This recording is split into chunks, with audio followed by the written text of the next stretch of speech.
सूरतुल फातिहा कुरानुल कारिमेर गुरुत्वपूर्ण एक सूरा। এই সূরার অনেকগুলো নাম আছে। এক একটা নাম এক একটা কারণে রাখা হয়েছে। কুরআনুল কারীমের কোন সূরা নামকরণ করার আগে কয়েকটা দিকের যে কোনো একটা দিকে লক্ষ্য রেখে নামকরণ করা হয়েছে। কোন কোন সূরার নাম সূরার প্রথম শব্দের দিকে লক্ষ্য রেখে নামকরণ করা হয়েছে। কোন কোন সূরা ভিতরের শব্দ, কোন কোন সূরা অর্থ সামগ্রিক ব্যাখ্যার দিকে লক্ষ্য রেখে, কোন কোন সূরা শানে নুজুল, কোন কোন সূরা আয়াতের বিষয়বস্তু কিংবা কোন একটা ভেতরের ঘটনার দিকে লক্ষ্য রেখে।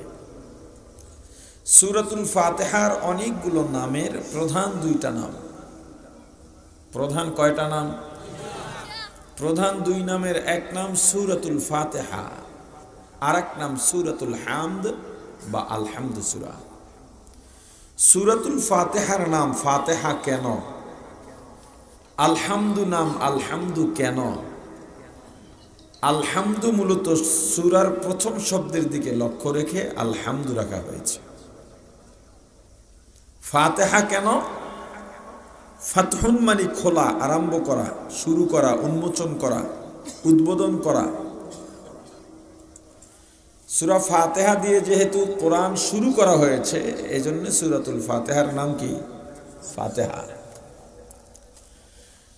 সূরাতুল ফাতিহা বা আলহামদু সূরার আরেক নাম হলো উম্মুল কুরআন। কি নাম? মুখস্থ করেন, কি নাম? কোরআনের মা। কি? জোরে বলেন, কোরআনের মা। মুফাসসিরিন ইকরাম বলেন ৩০ পারা কোরআনে যা আছে সূরা ফাতিহার ভিতরে তাই আছে। অর্থাৎ ৩০ পারা কোরআন সূরাতুল ফাতিহার তাফসীর।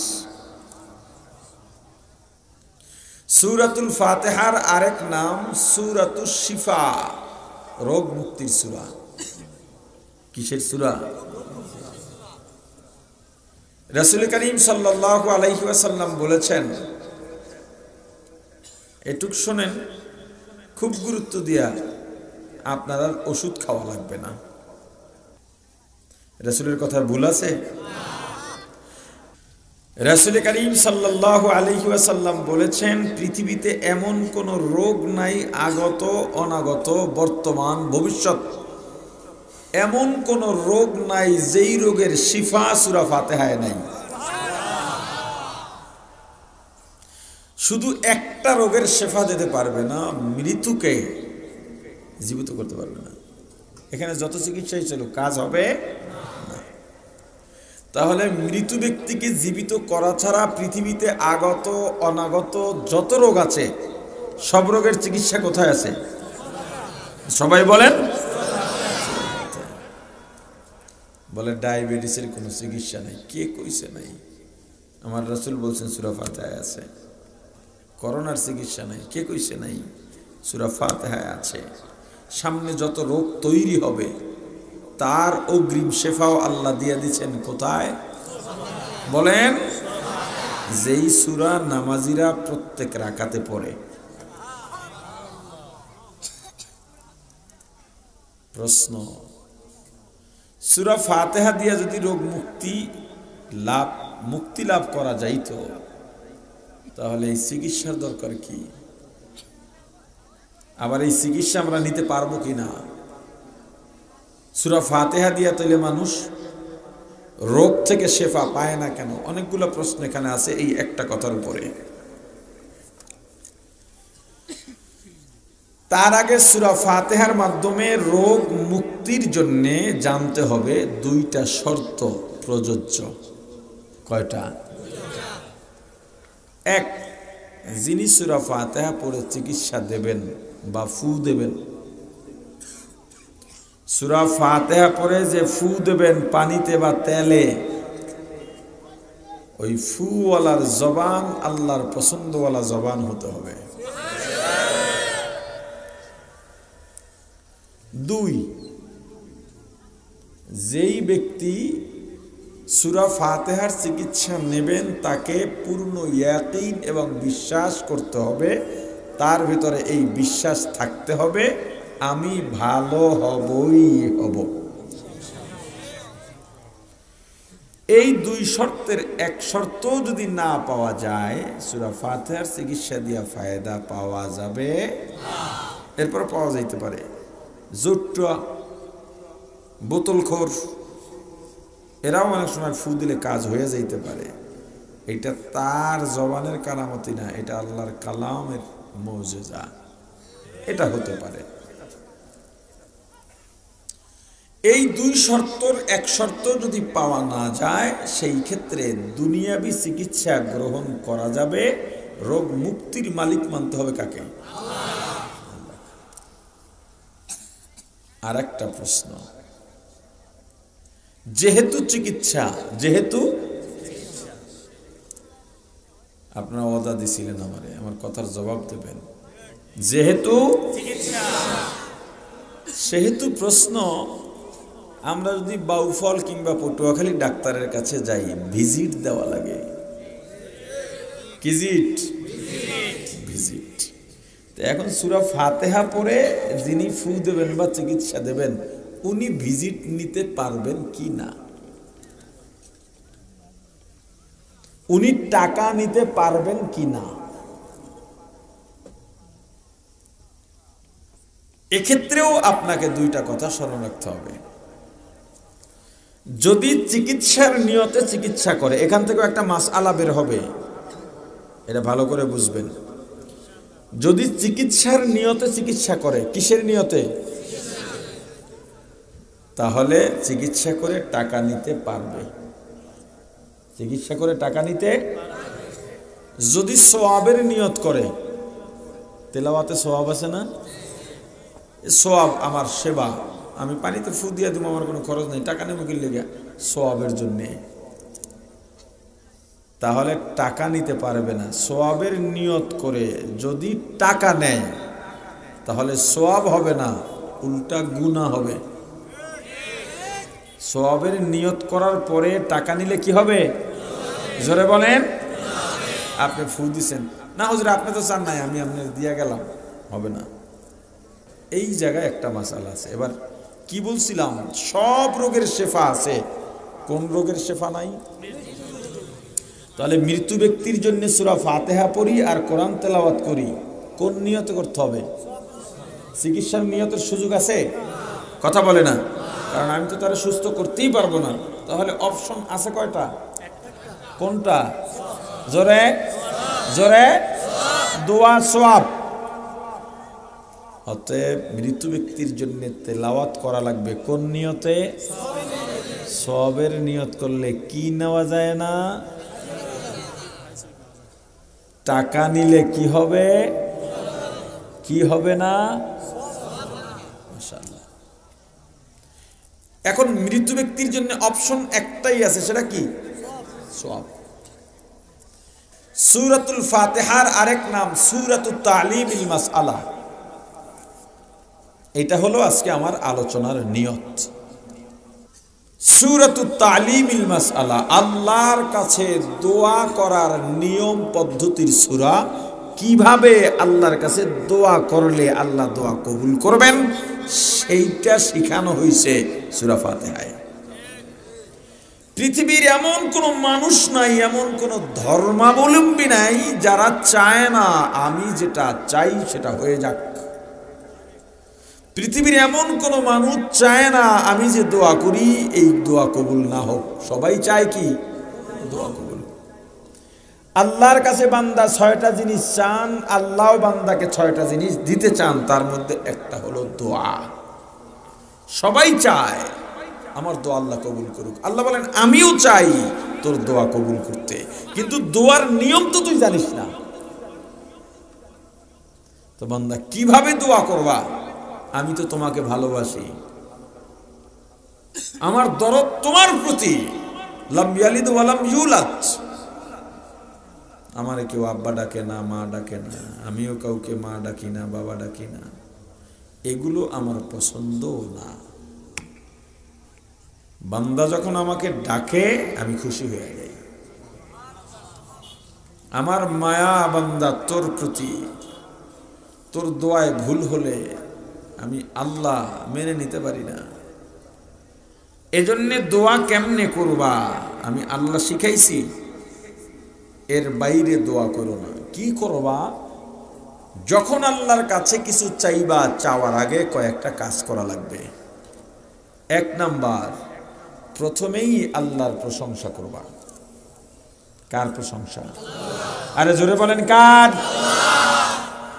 প্রশংসা কি দিয়া করবা? যদি ভুল ভাল বলে ফেলো, আমি আল্লাহর প্রশংসা করতে গিয়ে আল্লাহর যদি নিচে নামাইয়া ফেলাও, এজন্য কেমনে প্রশংসা করবা আমি আল্লাহ শিখাইছি তোমাকে। কি দিয়া প্রশংসা করবা? আলহামদুলিল্লাহি রাব্বিল আলামিন,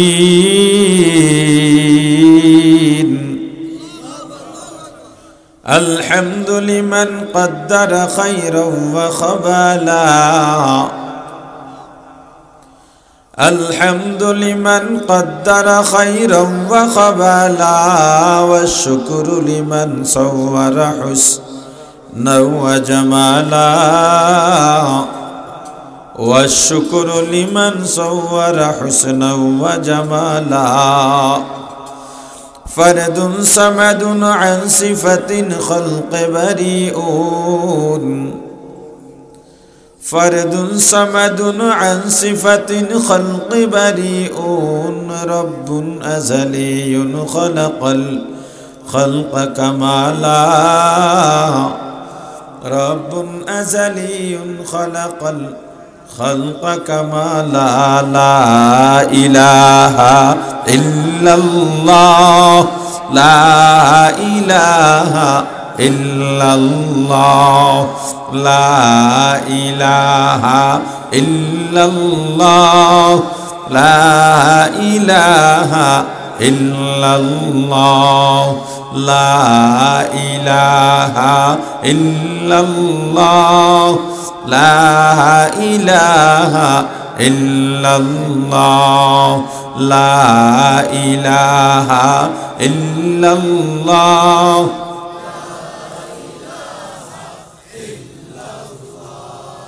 لا إله إلا الله، لا إله إلا الله، لا إله إلا الله، لا إله إلا الله، لا إله إلا الله، মুহাম্মাদুর রাসূলুল্লাহ। আল্লাহ নিজেই শিখাইছেন কেমনে দোয়া করবা। আলহামদুলিল্লাহি রাব্বিল আলামিন। বান্দা তুমি যখন আমি আল্লাহর কাছে দোয়া করবা, এক নম্বরে আমি আল্লাহর প্রশংসা করবা। প্রশংসা কেমনে করবা, কোন শব্দ বাক্য দিয়া করবা তোমার জানা নাই, ভুল করে ফেলতে পারো। এজন্য আমি আল্লাহ শিখিয়ে দিলাম কেমনে প্রশংসা করবা। আলহামদুলিল্লাহি রাব্বিল আলামিন। সমস্ত প্রশংসা কার? আর জোরে বলেন কেমন আল্লাহ, যিনি সমগ্র জগতের প্রতিপালক। এখানেও সুআলে মুকাদ্দার, সমস্ত প্রশংসা যদি আল্লাহর হয়, আমরা তো দেখি ব্যক্তি বা বস্তুর প্রশংসা হয়। শিল্পীর কণ্ঠ যদি ভালো হয়, শিল্পীর প্রশংসা করা হয়। আম যদি মিষ্টি হয়, কাঁঠাল যদি মিষ্টি হয়, আম কাঁঠালের প্রশংসা করা হয়। রাঁধুনির রান্না যদি সুস্বাদু হয়, মজাদার হয়, রাঁধুনির প্রশংসা করা হয়। তাহলে সমস্ত প্রশংসা আল্লাহর কেমনে হলো? এই যে একটা প্রশ্ন, উত্তর যদি না জানা থাকে আপনি ইসলাম থেকে দূরেও সরে যেতে পারেন। মিলায়া দেই। এবার বলেন, কণ্ঠওয়ালার কণ্ঠ নিজে থেকে বানাইছে না কেউ দান করেছেন? আল্লাহর নাম নিতে লজ্জা লাগে নাকি? জোরে বলেন কে দিছেন? নিজ থেকে যদি কেউ কণ্ঠ সুন্দর বানাইতে পারতো পৃথিবীর সব মানুষ শিল্পী হয়ে যেত। আমের মিষ্টতা, কাঁঠালের মিষ্টতা নিজের থেকে নিজে অর্জন করেছে না কেউ দান করেছেন? কে? আর জোরে। আম কাঁঠাল নিজের থেকে যদি মিষ্টতা অর্জন করতে পারত, টক বলতে কোনো শব্দ দুনিয়ায় থাকতো না।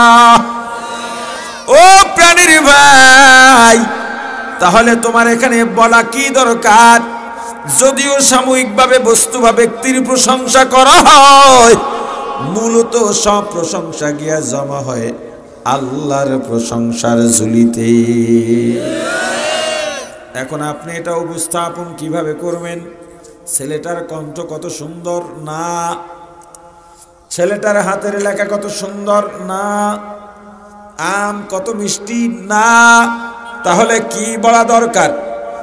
অমুকের কণ্ঠ আল্লাহ কত সুন্দর দান করেছেন, আমটা এত মিষ্টি, আল্লাহ এত মিষ্টতা এই আমে দিয়েছেন, আল্লাহ তোমার হাতের লেখা এত সুন্দর করেছেন।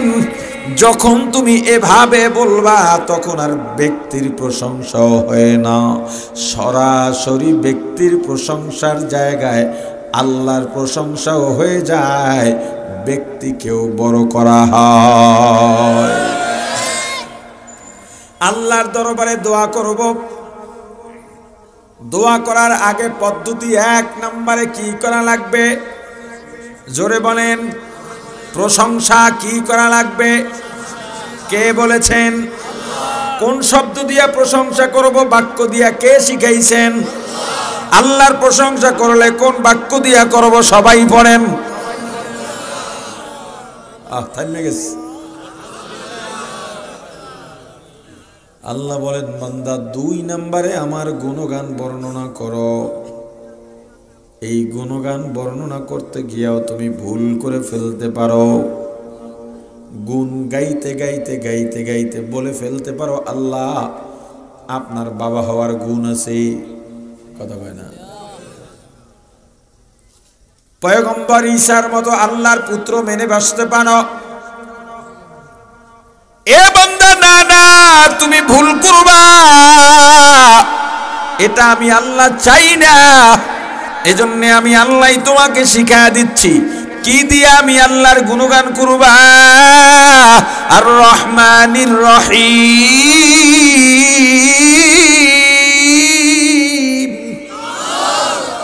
ইয়া ইলাহি তু মেরা রহমান হায়, या इलाही तू मेरा रहीम है।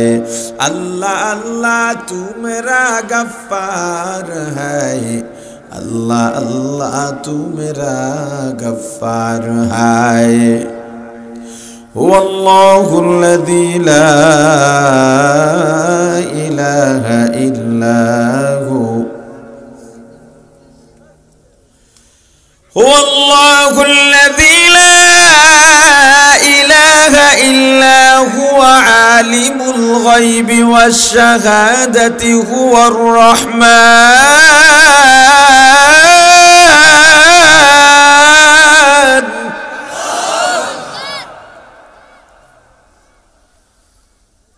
हुवर रहमानुर रहीम।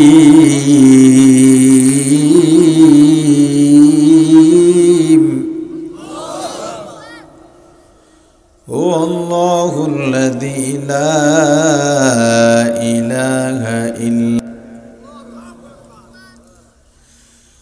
هو الله الذي لا إله إلا هو الملك القدوس السلام المؤمن المهيمن العزيز الجبار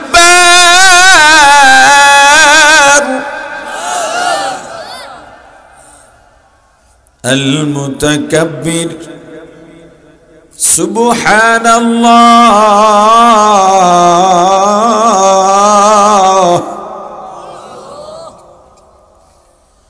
سبحان الله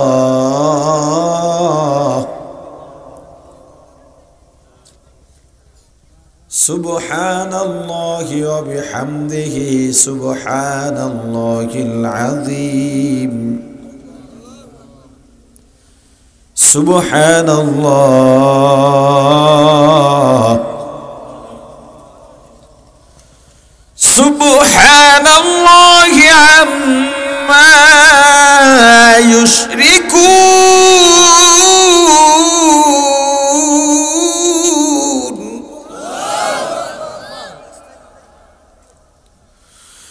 হুয়াল্লাহুল খালিকুল বারিউল মুসাউউরু লাহুল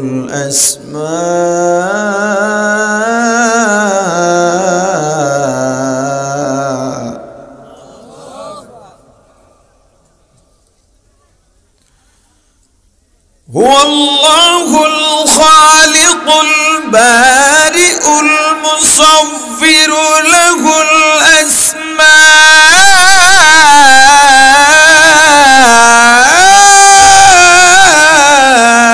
الحسنى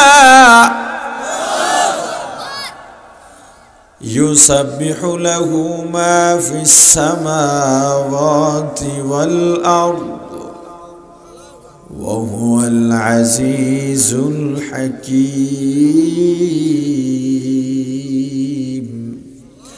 قل هو الله أحد সবাই পড়েন قل هو الله أحد الله الصمد لم يلد ولم يولد ولم يكن له كفوا أحد لا جد ولا ند ولا حد لمولاه لا جد ولا ند ولا حد لمولاه الآن كما كان ولم يلق زوالا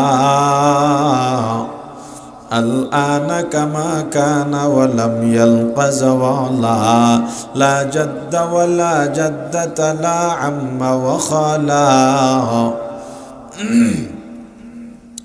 لا جد ولا جدة لا عم وخالا لا هيئ لا سورة لا شبه لمولاه لا هيئ لا سورة لا شبه لمولاه প্রাণের ভাই আমার এক নম্বরে প্রশংসা দুই নম্বরে আল্লাহর গুণগান কেমনে গাইব আল্লাহ নিজেই শিখা দিলেন আর রহমানির রহিম ও আল্লাহ আপনি দুনিয়ায় দয়াবান পরকালে দয়াবান ও আল্লাহ কিয়ামতের ময়দানে দয়া করবেন এখানে একটা কথা মনে রাখবেন কিয়ামতের ময়দানে আল্লাহ রাব্বুল আলামিনের অনেকগুলো রূপ হবে অনেকগুলো রূপ কখনো কহার কখনো রহমান রহিম কখনো গাফফার কখনো সত্তার সব সময় আল্লাহর কাছে দোয়া করেন আল্লাহ আপনার কহার রূপের সামনে যেন কোনো সময় না পড়ে যায় যদি কহার রূপের সামনে পড়ে যাই ওয়া মাইয়ামাল মিসকালা যাররাতিন শাররান ইয়ারা এক যারা যদি গুনাহ হয় ওই কিয়ামতের ময়দানে ছাড় পাওয়া যাবে না সব সময় দোয়া করবেন আল্লাহ আমি যেন আপনার গফফার সত্তার রহমান ও রহিমের রূপের অবস্থায় আপনার সামনে পড়ি হ্যাঁ তাই গুণগানের শব্দটা আল্লাহ কি বলছেন ধারণ করতে পারছেন আর রহমানির রহিম আল্লাহ বলেন বান্দা প্রশংসা করলা গুণগান করলা তিন নম্বরে আমি আল্লাহর ক্ষমতা বা মর্যাদা বর্ণনা করো কি দিয়া করবা মালিক ইয়াউমিদ্দিন আল্লাহ আপনি কিয়ামতের মালিক দুনিয়ার মালিক না কথা কয় না তাহলে আমি কিয়ামত কইলেন কা একটু ব্যবধান আছে কি কিয়ামতের ময়দানে কোনো স্বাধীনতা নাই একচ্ছত্র অধিপতি কে থাকবেন আর দুনিয়ার মধ্যে আল্লাহ কয়েকটা কসম খেয়ে বলেছেন ফাআলহামাহা ফুজুরাহা ওয়া তাকওয়াহা বান্দা চাইলে গুনাহও করতে পারো নেকও করতে পারো স্বাধীনতা দিয়ে দিয়েছেন যা যেমন চায় কর কিন্তু পরকালে যেমন চায় যা করতে পারা আল্লাহ বলেন, সুন্দর করে দোয়ার আয়োজন তুমি করলা, প্রশংসা করলা, গুণগান করলা, ক্ষমতা মর্যাদা বললা, এবার বলো আমার দ্বারা যে চাও তুমি কেডায়, তুমি চাইবা কেন, তোমার সাথে আমার সম্পর্ক কি? সম্পর্ক না থাকলে চাওয়ারও অধিকার থাকে না, দেওয়ারও দায়িত্ব থাকে না। আপনার সঙ্গে আমার কোনো ধরনের সম্পর্ক নাই, আমার কাছে চাওয়ার অধিকার নাই। যদি অধিকার লঙ্ঘন করে চাইয়াও ফালান, আমার যদি দেওয়ার দায়িত্ব নাই, না দিলে আমার কোনো জবাব দিই নাই। কিন্তু সন্তান বাবার কাছে চাওয়ার অধিকার আছে না নাই? চাইলে বাবার দেওয়ার দায়িত্ব আছে না নাই? স্ত্রী স্বামীর কাছে চাওয়ার অধিকার আছে না নাই? চাইলে দেওয়ার দায়িত্ব স্বামীর আছে না নাই? কেন? সম্পর্ক আছে। বান্দা তুমি যে আমি আল্লাহর কাছে চাইবা, কেন চাইবা? সম্পর্ক কি? সম্পর্ক উল্টা পাল্টা বলিস না, কইস না আপনি আমার বাপের বাপ, খবরদার শেষ হয়ে যাবি। বরং কি সম্পর্ক সেটাও আমি বলে দিলাম, ইয়্যাকা না'বুদ, ও আল্লাহ আমরা আপনারই গোলাম, আপনি আমাদের মাবুদ। আপনার সঙ্গে আমাদের সম্পর্ক হলো গোলাম আর মনিবের, আবেদ আর মাবুদের। এই সূত্র ধরে ওয়া ইয়্যাকা নাস্তাঈন, আপনার কাছেই সাহায্য চাই। কারণ আপনি স্বয়ং সম্পূর্ণ দাতা। দুনিয়ার যত ধনভাণ্ডার আছে সব ফুরিয়ে যাবে, আপনার কিছুই ফুরাবে না। আল্লাহ আল্লাহ বলেন, বান্দা সাহায্য চাও? বলে হ্যাঁ চাই। তাহলে কি চাও এখন বল? চাইছো তো বুঝলাম, সম্পর্ক কইলি, কি চাস? আবার ভুল করিস না, ক্ষমতা চাইস না, অর্থ চাইস না, যেটা চাবি আমি বলে দিই, ইহদিনাস সিরাতাল মুস্তাকিম। আল্লাহ যেই জান্নাত থেকে দুনিয়াতে আসি, ওই জান্নাতে যাওয়ার সহজ পথ আমি চাই। যতটুকু আলোচনা করেছি, আলোচনায় যত ভুল আমার পক্ষ থেকে, যত ভালো আল্লাহর পক্ষ থেকে, আমার ভুলগুলো শুধরাইয়া আল্লাহর ভালোগুলো গ্রহণ করার তৌফিক দান করেন। আল্লাহুম্মা আনতাস সালাম।